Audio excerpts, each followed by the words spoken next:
Welcome to the HR Empowerment Podcast, where we will uncover strategies and new insights from HR professionals who discuss up-to-date regulations, best practices, and the most pressing topics like diversity and equity, leadership, dealing with difficult situations, and much more that affect your bottom line and business. Thanks for joining us. Hey everybody, Wendy Sellers here, the HR lady. We're back talking about connecting business practices to the employee experience. Today we have with us a super awesome guest, Michelle Griffin. Hey, Michelle. Hi, thank you for having me back. Yeah, thank you. I know we had to reschedule this due to many different things. Life has just been insane. You and I are both HR consultants of multiple businesses, all different sizes. And I don't know about you, but not one day is ever the same for me. No. And I would say the same is for any HR professional, even if you are, on the payroll of one company, you never know what's going to be walking through your doors.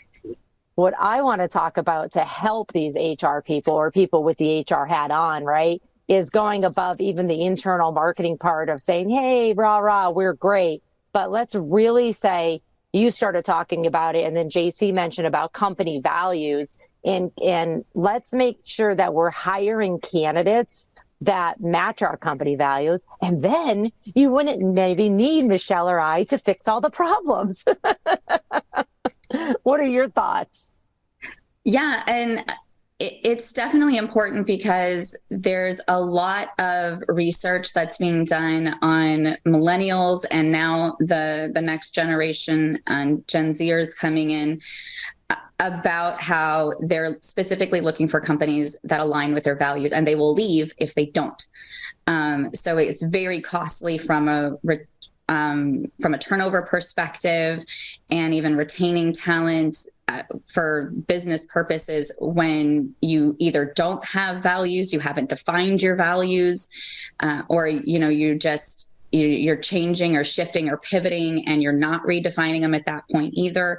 And obviously the world is moving really fast paced, especially when it comes to technology and working remote. And, now we're living the new norm everyone was talking about 2-3 years ago when we all went remote due to COVID. So, people and companies haven't really redefined what that looks like to them other than to, start to say they really want work-life balance. They got a taste of that when they got to be home with their families and now, asking to go all the way back to work versus working remote or, having that flexibility to be with their children when they were missing those milestones. And now they, aren't willing to sacrifice that anymore.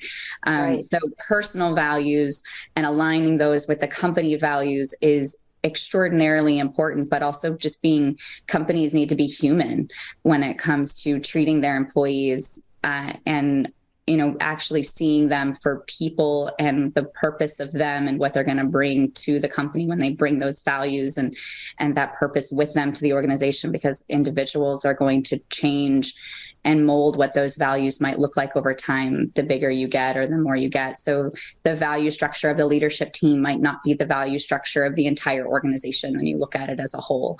Right. So those are some of the things that are really, really important to make sure that there's like-minded people that are aligning with the organization. And then there's ways to set up assessments for that. And people will ask, to people to take questionnaires and things like that so that they can try to assess if they're going to be a good fit for the organization from a culture perspective as well as like for a job performance perspective.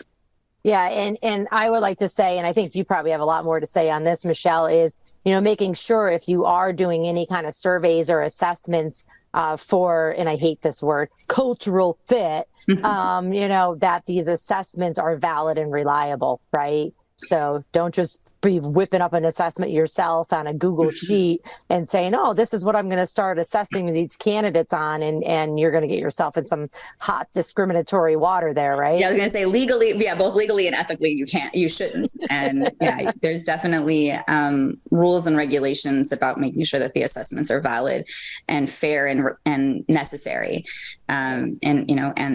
But yeah, from a research perspective, the word valid and reliable have very specific scientific meanings.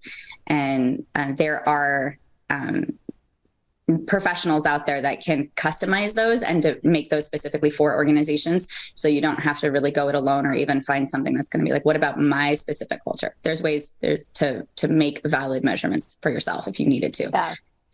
But yeah, no, it's a very, very good point. Yeah. So folks that are listening, if you're like, yeah, I do this assessment, and actually JC and I were just chatting about it before this session, we were getting ready here, is just talking about, I get clients once in a while like, oh, I hire people off a gut instinct, and I just like cringe and want to crawl under a table. And I'm like, no, please. Can you explain what that means? Can you give me the tools? They're like, oh, we don't have tools. We just kind of high five or we don't. I'm like, okay, you're not my client anymore. But I really try to teach them, like, hey, you're probably being biased and discriminatory and you don't even know it. That's why it's called unconscious bias. So folks, please don't go it alone. Call an expert, call Michelle. Don't call me for that, because that's not my cup of tea. You can call Michelle, and, we'll make sure she gives her contact information at the end of our 5-session series on this topic. Going back a little bit to values, though, they're usually behavioral words, right? They're usually words that you can put into conversations, and then you can actually call out people for their bad behavior. And you could point to the value sheet that's on your wall, on your website. And I even make sure that my clients use all those values and ask those questions related to behaviors in interviews, so that you don't hire the wrong cultural fit. Which, again, hate that word, but we know what it usually is, a negative connotation, right? In the end. JC, I feel like you need to say something. Yeah, one of the interesting things here, too, is connecting the values of your employees to the values of your company at the end of the day, and understanding people outside of just the paycheck. There's a lot of case studies out there, and a key one is that of connecting values and behaviors. Employees could better support a company's efforts if they identified what's important to them personally and saw similarities between themselves and the company's values. So it's really important to, maybe put employee satisfaction first and focus on empathy and authenticity in your style of leadership. And then you could hone in on connecting with others, relating those values, and ultimately getting involved with the work at the end of the day. But it's those people connections, and it's kind of crazy when we think about it. Soft skills, as that's a term that I don't like so much, but they call them soft skills going back however many years. Well, these are core traits nowadays, especially in the realm of leadership. Just a few thoughts for you. Yeah, no, absolutely. Thanks for bringing that up. Go ahead, Michelle. Yeah, I was going to say, and there's the old adage that people don't quit their job, they quit their manager. Yes. And I think that still holds true, that if you choose to side as an organization, you choose to side with a manager over the employees, eventually all the lower level employees are going to quit. And you're like, well, that's turnover. That's normal. I'll just deal with that. When really you should be looking at the manager that's causing that. And that's part of your values. You're telling your employees that you value this toxic manager over your employees. And if that's part of what you want to do, then you need to realize that's the culture, that's the value, that's the purpose that you're showing in the organization, whether that's what's on your wall and that's the words you put down on paper or not.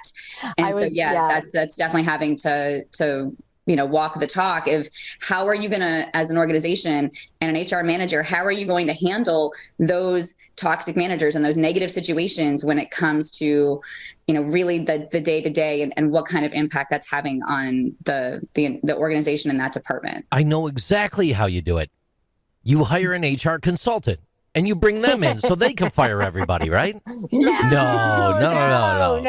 That's not the job of an HR consultant. What am I talking about? That's what you should be doing as a leader. If you do need to let people go, it does take backbone and people skills to step up to the plate to change the culture of the organization. And that's something really, really hard. If you are going to bring in a consultant to help you along, it's that moving the needle from A to B, ladies and gentlemen. And that's what professionals like these two could help you do. Soft sell there. Back over to you. All right, folks, we're going to wrap up this session and we'll be right back to talk a little bit more about something that Michelle already kind of put her toe into there. And that's about generations and how we can connect the employee experience to business outcomes, knowing about generational needs and motivations. We'll be right back. Thank you for joining the HR Empowerment Podcast, brought to you by Aurora Training Advantage. We hope you've gained new insight and strategies to navigate the HR profession. We look forward to you joining us again on the HR Empowerment Podcast.